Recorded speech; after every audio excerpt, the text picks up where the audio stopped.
Leo tulikuwa hapa na training ambayo ilikuwa inajumlisha county government officials na pamoja na CSOs, tukijaribu kuangalia vile the county budget transparency survey huwa inafanywa, na tumeshukuru manake tumeelewa the documents ambazo zinafaa kuwa uploaded, the 11 documents that county inafaa ku upload, na vile marks zinakuwa awarded, na vile counties wanafaa kuwa wanafanya the budget process as transparent as possible. So leo tumejumuika na tumejifunza mengi, na nadhani Isiolo manake ilikuwa among the last counties. I believe that they will perform better, although tukiangalia kwa county website for now we have 6 documents which previously we had none. So we are hoping this is a learning process ambayo itasaidia serikali pia kuwa wanawajibika in timeliness, in issues of public participation, in access to information, kutupatia documents in time, na kuhakikisha kwamba zile documents ambazo wana upload zitakaa uploaded, hawatakuwa wana upload na kuzitoa. Yes. 2022 there were no documents uploaded. We wanted to know the gaps, the challenges, the reasons why they had such a challenges. They really told us the survey how it works, the methodology they used, and it is really a good one, yeah. And so far in 2023 they expect it, they are very much optimistic that things will be more brighter.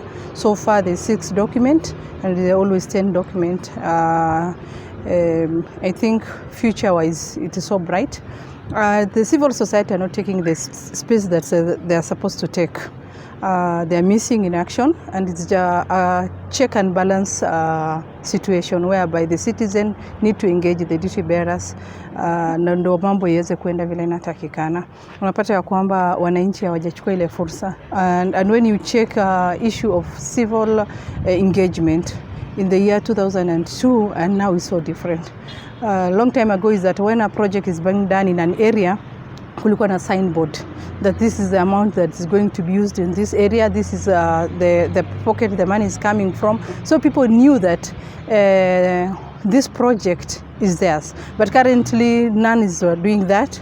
A lot of accountability has been left out, and the public participation is not being done to a meaningful expectation. So all those being checked. I think in future, after the training of the champions and the facilitators, I think Isiolo will take the right step toward engaging their duty bearers on a very meaningful development. Meaningful participation. It's not like unaita tu watu tu hivi hivi. Inatakikana you take them through the process that is needed. Do you give them the documents? The other thing is the web. And already in Isiolo, sometimes it happens that the web is not there. You've heard the director saying that now they have done it, but we want it to be consistent. At least we were pale, and the document is not a document that is going to be uploaded in their own convenience because of audit and other issues. Ikuwe ni pale because of the public, but for the public. And now it has for the citizen who listen to this clip. Let them go to Isiolo County page. And then let them look at those documents, let them interrogate those documents. What is in that document? Is it telling what's not on the ground? If it is so, it is good for them. If it is not, put the leadership that they've elected into accountability toward that. And I hope that currently is a light toward the web.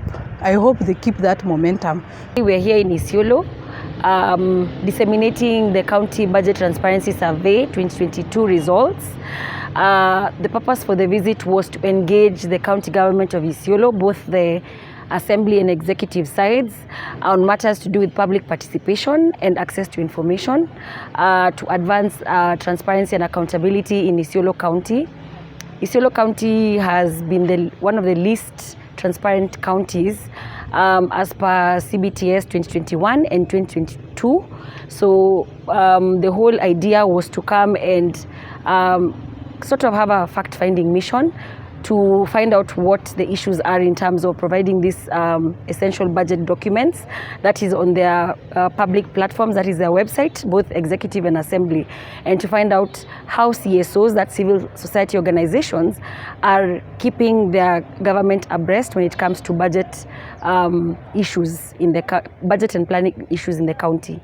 So we've had a very successful meeting whereby we presented the findings, and we had a commitment from the Director of Budget, Isiolo County, that they are going to be making their budget documents available, not just anyhow, but in a timely manner, to ensure that the citizens can engage in meaningful public participation. So some of the issues they raised was the fact that they had an issue with their government website, which they have now rectified. We were actually targeting the counties that were the least transparent within our hub.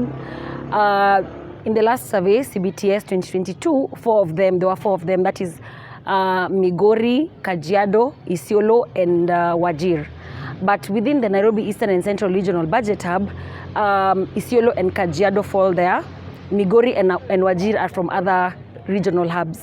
So for the NEC hub, we focused on Kajiado and Isiolo. So about 2 weeks ago, we visited Kajiado. They were very responsive. We actually had the CEC for Economic and Finance attend our meeting and also made commitments.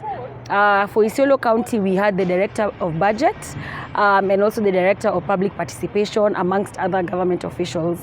So we are very hopeful, and I think in the next survey, Isiolo and Kajiado will do significantly better.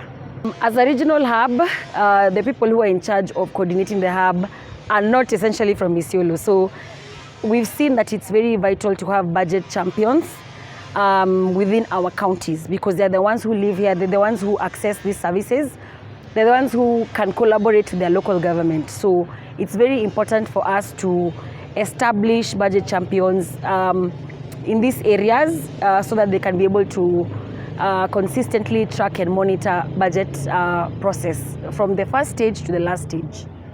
The budget champions are our greatest asset as a regional hub because they are able to engage their government officials very effectively, as they're the ones who are experiencing the services at that level. So on national level, as a hub, we are focused on social protection sector because the whole region has marginalized areas. You can also see that for Isiolo. In fact, Isiolo has 25 sub-locations that are considered marginalized according to the Commission of Revenue Allocation. So, and then informal settlements in Nairobi and these other counties. So we decided to focus there because we wanted the less fortunate members of the community or the special interest groups, as they are considered in the Constitution of Kenya 2010, to be able to have access to quality services, that is cash transfers, bursaries, and these other things. So that caters to the elderly, orphans and vulnerable children, women and persons with disabilities. So that's our area of focus. It has been quite the journey when it comes to advocating for this particular sector, but we've seen a lot of commendable changes.